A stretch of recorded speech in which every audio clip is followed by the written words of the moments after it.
Considering Washington spent a lot of time at Dickinson College, it perhaps comes as no surprise that plenty of shenanigans went down, despite what Doc Walker might say. I've been accused and things. I don't remember any of that. Or Joe Jacoby. That's just a rumor. There's no truth and there's no evidence. There's really no facts to prove that. Angels, all of them. Well, a lot of shenanigans might have happened in Carlisle, Pennsylvania. More than what could fit into the last episode. Enjoy these extras.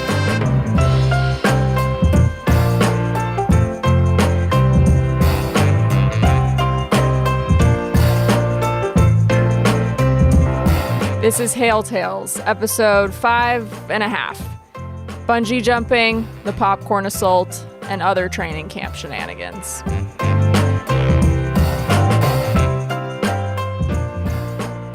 When it was Washington's time to report to camp, the guys would get in their cars and make the approximately 2.5-hour drive to Carlisle. Unless you were Russ Grimm and Joe Jacoby, who liked to take their time. Because Bugle called Russ and I, since we were roommates, wanted us to come up early. Joe Jacoby, 3-time Super Bowl champion, OG member of the Hogs, played for Washington from 1981 to 1993. Well, it took us over 2 days to get there. And it's only a 2-hour drive. And he goes, I wanted you guys up that afternoon. Well, we stopped along the way. We played golf at one place and then had to hit another establishment there in Frederick and spend the night there and then play golf in the morning before we got there that evening, the next evening. And of course, cell phones didn't exist, so it's not like Coach Bugle could figure out where they actually were or tell them to avoid this scenic route of theirs. Places to stop, people to see. Messing with coaches was no doubt a risky game, but most didn't take themselves too seriously. We had a quarterback coach. 3-time Super Bowl champion Don Warren, a tight end who played for the team from 1979 to 1994. And his name was Jerry Rome. And when he first got there, he had a toupee or a rug, I call it. A lot of the people would call it, a lot of the players would call it a rug. But he wore it so well that nobody really knew that it was a toupee. And so he gets out one practice and he's out there and he's trying to show Art Monk, how to release on a certain play, and the DB jams him. Well, what do you think happens? The toupee falls off, and everybody looked on the ground, and they saw, Jerry after the play was moving his bald head, and he said, oops, and he walks over and picks up his toupee and just stuffed it in his pocket. And that was it. That's the last time that we ever saw. He was probably with us for, I'm just taking a guess, seven years or something like that in the early 80s. And it might have been less than that, but that's the last time we ever saw that toupee. As mentioned in the last show, Rillo's Italian restaurant was an important training camp establishment, but it certainly wasn't the only player hotspot over the 34 years in Carlisle. Rillo's was bigger with the Over the Hill gang, that group.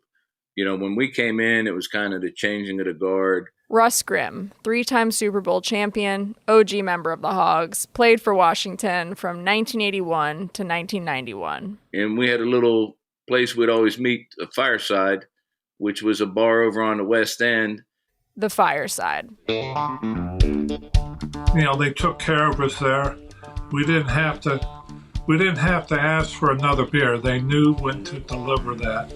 So we had it set up that when we came into the place, there was always 2 cases of beer there at our tables, ready to go. Time at the Fireside was precious. pulling oneself out of the bar seat to go back to football for a practice, a meeting. It was challenging. Sometimes the Hogs just wouldn't do it. With Russ, I said, I'm tired. I don't want to go to meetings. I'm not getting up. He goes, you gotta go. I said, no, I don't.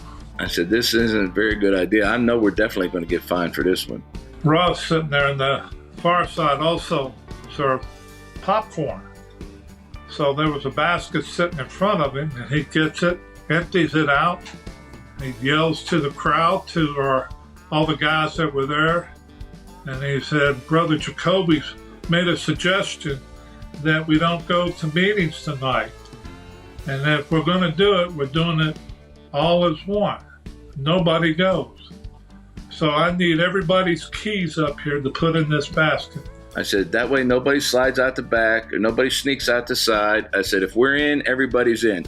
In Raleigh, and I think we had a rookie there one time, Tim Moxley. And then a couple of rookies, the younger guys were all, one big guy that was, he's about as big as me. He was outcried by the dorms. He goes, they're going to fine me. He said, I don't want to do it. He says, I can't get fined. He says, that's too much money. And Jacoby goes, relax, Mox. He says, you have to make the team before they can fine you. He goes, and you don't have a chance. Everybody broke out laughing. So, yeah, Moxley stayed. They sent down guys to get us and said, come on, get out of here. We're not coming up. So we didn't. They brought the meeting to us. Time at these hangout spots was so cherished, in fact, that a literal fire couldn't get the guys out of the Fireside one day. It's about 4 o'clock, and there wasn't a whole lot of people in there, but somehow a fire breaks out in the grill area. And if you've been to the Fireside, it's surrounded by a bar, a U-shaped bar, not very big, and the kitchen wasn't that big. It was just hamburgers and stuff like that. Well, a fire breaks out, and I mean a legit fire. And so what does Russ Grimm say, who was like the head hog? He's like, boys, we're finishing this beer before we leave.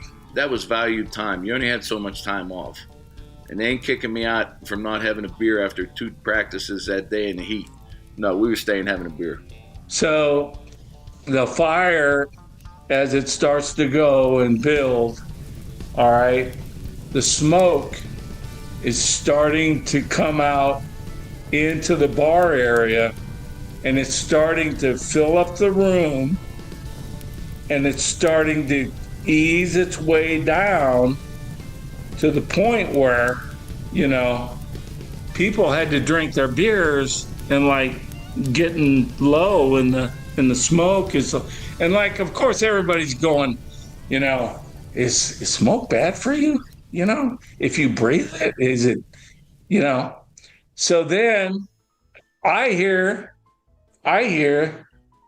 the fire department, they start screaming over there at the cook area. They go, hey boys, he goes, you guys got to get out. This is the owner and the cook. He goes, you guys got to get out of here. He goes, I called the fire department, and the next thing I heard, I said, hey, Russ, I go, you hear the fire trucks? They're coming. They're coming. This thing's coming, you know? And as we're like scooching down in our chairs, still taking our beers and drinking like this, and the smoke is right here, all of a sudden, fire truck pulls up, bang, you know, the door opens there, and the Fireside had a regular solid door, but then it had a saloon door right inside of that. I will never forget this as long as I live. The fire chief is the first one coming through the door. He's fully dressed. He's got a mask on. He's got the gear on. He's got everything on. He's holding an axe, because obviously they could see some smoke, you know. And he pops through that door and he looks and sees us. He goes, boys, he goes, what are you doing here? You need to get out of here. He goes, trust me. He goes, if I make a call right now, and Russ goes, we can't get out of here. We got to finish this beer. We haven't even paid for our beer yet. We got to finish this beer. And the guy goes, look, the next call that I make is to the police department. All right? You need to get out of here. And so we took our beer very reluctantly, stood up. You know, most of the people weren't breathing, obviously, because we got a big gasp of air before we went out the door.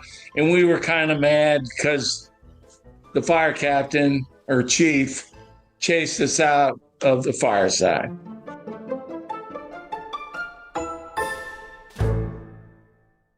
The guys at times also got creative, made their own spot for chilling out. Former equipment manager Tom Heckler remembers. The one year, Dyron Talbert brought a camper. He would put a camper, the kind you drive, not the ones you hitch up to your truck, but he brought it and he put it at a campground about 5 miles outside of town. And it was fully stocked with cold beer. And I think it would probably be, again, Sonny, Billy, Len Hawes, Mo, Padios, Dyron, and McDowell. That's where they would go after practice. And they would sit there, and I guess they probably even cooked there from time to time, because after the afternoon practice, you could go out and, you know, if you lost 25 pounds, you're going to put it back on somehow. And a lot of it, you know, they would just drink beer, and you didn't need to eat dinner at the dining hall, but you had to at least check in. You know, you could just, whoever was there at the beginning of the line, okay, Sonny's here, but he's not eating. So, okay. And those guys would sit out there and tell stories. I went out one time only, and I was so much younger than them, and it was just too much for me. It's like, couldn't keep up with it all. After long, tiring, regimented days, the players took their chances at the slivers of freedom, going their own way. At times, that meant sneaking out after curfew. Some hogs were, perhaps unsurprisingly, repeat offenders. We got caught breaking curfew one night, Jacoby and I.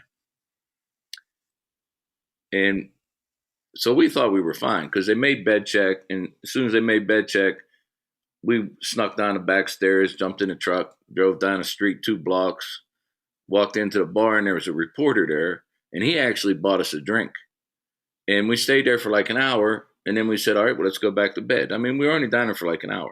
So after the morning practice, we had lunch and we're walking into the meetings, and Coach Gibbs goes, he taps me and Jacoby on the shoulder and he says, I need to talk to you 2 out in the lobby. So we're walking out and Joe says, what are we going to do? I said, I'll do the talking.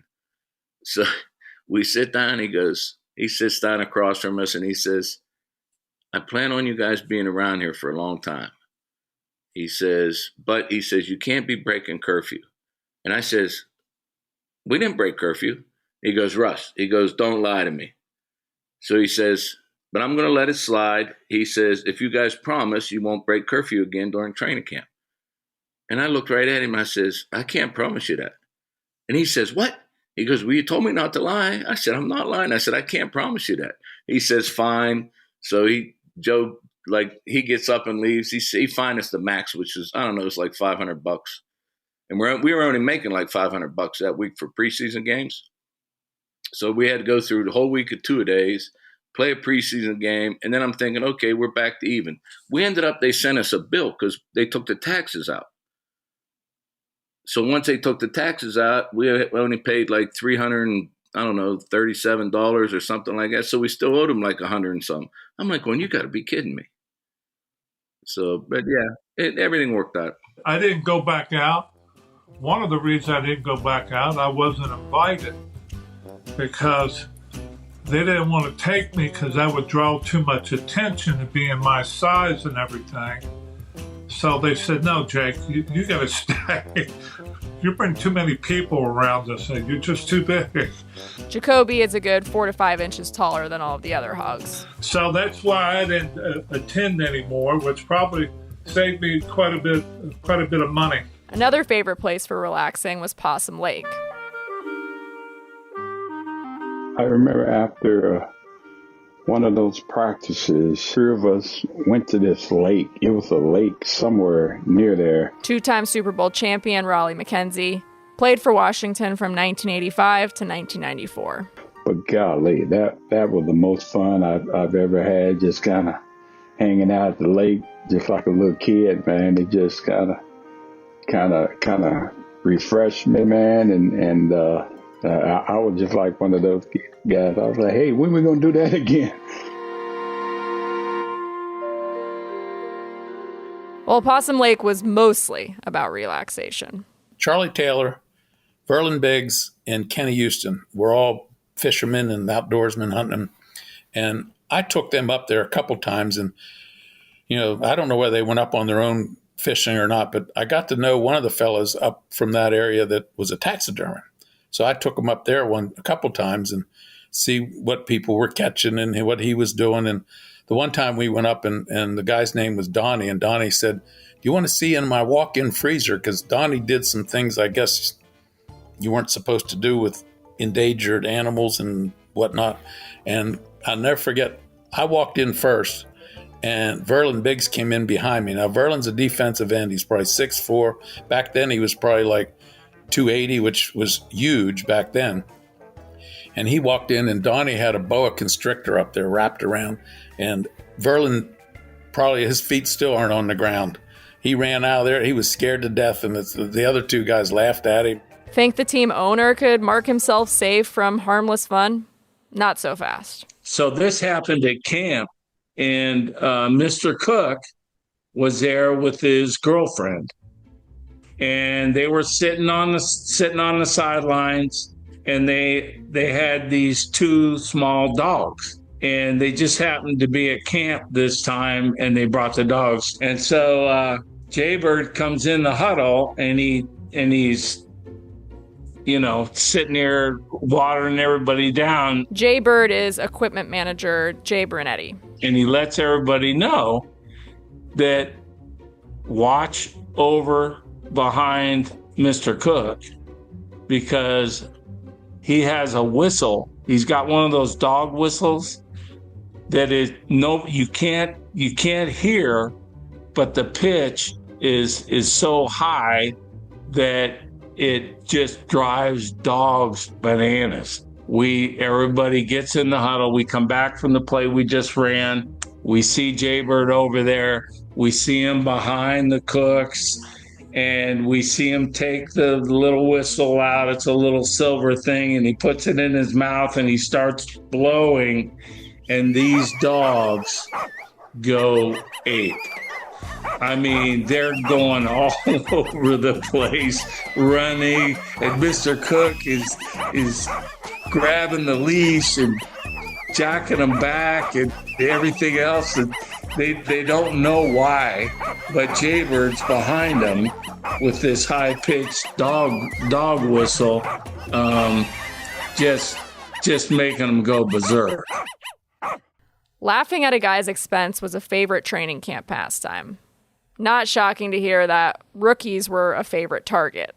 I was a rookie, and they treated me like a rookie now. Fred Smoot's first season as a pro was in 2001, a year in Washington's brief second stint in Carlisle. The first thing they did was make me run to this little ice cream shop that's in Carlisle. I had to bring back like 20 scoops of ice cream. I don't know how I pulled that off with the rest of the rookies. Well, they did that only so I could be busy while they go into my room and take all of my clothes out of my room, throw them out of the window with my pillows and the rest of my stuff I did. So, yes, I went through the rookie haze, and it was part of it. Forced singing seemed to be a staple of rookie hazing. Friday, August 14th. John Jaquia, a safety for Washington from 1970 to 1972. He kept a journal during his rookie training camp. We were preparing to play the Boston Patriots. They let up on us a little today, and we had a good practice, still having to sing every night for our dinner. I tried to play the harmonica while another guy sang. Well, it was awful, and they booed us off the chairs that we have to stand on. 1974, my job at Notre Dame was to score touchdowns, not to sing the song. Super Bowl champion and Pro Bowl quarterback Joe Theismann played for Washington from 1974 to 1985. So you get going, cheer, cheer for old Notre Dame. And, you know the basics, but then I really didn't know it. And then there was a guy by the name of John Pergine, was a linebacker, and John knew the words. So he actually got up and helped me sing the Notre Dame fight song. I got help from one of the guys to do it. But like I said, my job was to score touchdowns, not to go sing the song. Not every guy was a bad singer, though. Charlie Haraway was on the team, Larry Brown, Hall of Fame, hopefully running back, and there was a guy, Henry Dyer. Henry played 2 years for the Rams and then came to the Redskins in 68 and 69, and they were running backs, so they started in training camp. Some of the guys, the veterans, would tell the rookies to get up and stand on a chair and sing their alma mater. So after a while, they only did that once or twice. And so Charlie, Larry, and Henry thought they could sing, and they got up and they were singing different, probably Motown songs. And I guess some of the older veterans thought it was pretty cool. So these guys started their own group called the Runners, being running backs. And Larry told me they used to go around different nightclubs in D.C. and sing. And one time, the one manager, I guess after their last song or last set, they got a lukewarm round of applause. And the manager backstage said, "Guys, can I give you a little advice?" And the three of them looked at each other, and they thought, "Man, he's going to tell us somebody to call in Detroit, and we're going to get a record label." And the guy says, "My advice to you," he says, "never come back to this place again." So that was the end of the singing career for Charlie, Larry, and Henry. Oh, yeah, there's a lot of team bonding, some we were not supposed to know about. Former defensive coordinator Larry Peccatello. But if we knew about it, we didn't care, really. Like one day they went all bungee jumping. Yeah, but I was the only one that went. Russ Grimm, who else? No, there was I don't know when it came out, late 80s, early 90s, but we found out they had at the fairgrounds there in Carlisle, they had a crane that they had a bar outside the crane, or the crane was outside this outdoor bar. So we went there and we're sitting on a deck and we're watching, and they're taking people up in a crane and then they're bungee jumping down, like into a big 10-foot deep mattress, which not supposed to hit the bag or whatever. And we're watching it, and they'd take some people up and then they'd bring them back down because they'd chicken out. They wouldn't jump. And everybody would start booing them and stuff. And I says, "Why would you get in a crane?" I said, "Go up there, pay your money, and then not jump." And they go, "Oh, you're going to do it?" I said, "Put money." I said, "I'll bet you I'll do it." So they threw some money on a table. I think it cost like $75. So I had to go over there. They weigh you. I weighed like 288. And they weigh you. And I said, "Put 305. So he writes 305 on my hand, because then you have to show it to the crane operator, and they make sure they take you up high enough. So I went up like, 185 feet. They had a vest. They said, "You want to put the vest on?" I said, "What's the other option?" He said, "You can go by the ankles." And I said, "I'll go by the ankles. I already had a few shots of courage." So they strapped me by the ankles, took me up, stopped, opened up the door, and dove out. I didn't want to travel that far to do the bungee jumping and all that. I know our film guys took video of it, and it was funny watching him. They showed it the next night or 2 nights after that to the whole team, and he looked like a big old fish on the end of a fishing line. It would just snap back and forth. It was funny, but I'm surprised he didn't hurt himself, because he hit the pads with his head. I tell you though, that was the best my back ever felt. Now to the end of camp. It could be extra unpredictable, extra rowdy and chaotic. I'll tell you what, it's a lot of times right before the end of training camp, you just gotta keep your head on a swivel and make sure you don't say anything to perturb anybody, because they will get you. It was the last day of training camp, it was sort of a wild night.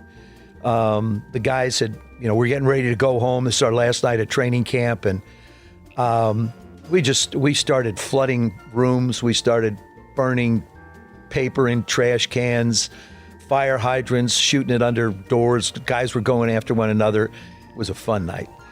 But then all of a sudden, being the quarterback of the football team, about, I don't know, maybe things settled down around 3:30 in the morning.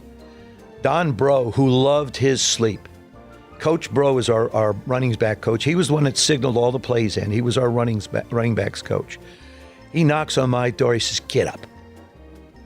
And it's like I was blamed for the entire mess that was made of the entire dorm. Somebody said that they pennied in the rookies and made it so they were trapped in their rooms, and then they sprayed water or I don't. What I was told, I don't know who on earth would think of something. When you're a rookie, knowing that you can't get out of a room to make a meeting, who would do that to somebody? I don't have any idea, but all I'm saying to you is that I've heard a lot of things that happened there. I heard that they were taking the fire extinguishers and actually putting foam and then foaming under the doors. These poor kids were in there. I don't think Coach Gibbs thought kindly of it. Matter of fact, I heard that he canceled camp, ended it. He was not pleased at all. And all I can say is that those guys stuck together, because I never knew who was behind it. And that never got out. But I do recall that it happened. The one training camp, the night before the last day of practice. So in other words, it's a whole day before the last day. In the night meeting, Coach Gibbs goes, he said, "We've had a good training camp." He says, "We're going to call it short." He said, "We're going to practice in the morning and then everybody's done." And we're like, "No!" Everybody's screaming, "No!" Because we had parties planned and all kind of stuff set up. And so he's like in shock. He's like going, I'm letting you off a day early. And we're like, "No, we don't want off a day early." For the most part, though, guys couldn't wait to get home once training camp was called. There was a lot of other guys. It was like the cannonball run. I mean, it was just out the gates, and everybody was hitting all those back roads to get to 15. And then you got to watch out, because I think the police were put on alert there around Frederick, Maryland and everything. Me, I was the type of guy who always liked to leave early. Super Bowl champ Brian Mitchell. And one day, I get to my car, I had everything set up. I'm gonna be the first one down. We had kind of like a little bet who would get back here first. And I got to my car and it was full of packing peanuts. And being the jokester I could be, I just cleaned off the driver's seat, rolled the windows down, opened up the top, and took off. And I had packing peanuts going all over the place. But, Jay Bird and Booger, those were the two guys, the equipment guys, they got me on that one. And I'm sure Raven Caldwell had something to do with it. As B. Mitch tells it, he was still the first back to the DMV. But I'm sure Carlisle and the people of Carlisle are wondering where the hell all those packing peanuts came from.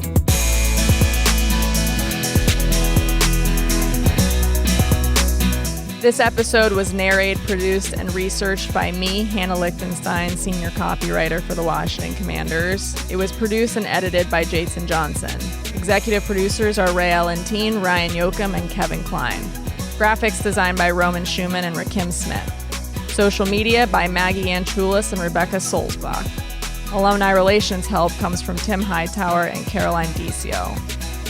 Thank you to all of our guests for their contributions, and thank you for listening. That's a wrap. This is the last episode of Season 1 of Hail Tales. We hope you enjoyed it. Stay tuned for the announcement of Season 2, coming soon, and make sure to let us know your favorite Burgundy and Gold moments. Maybe we'll touch on them in the next season.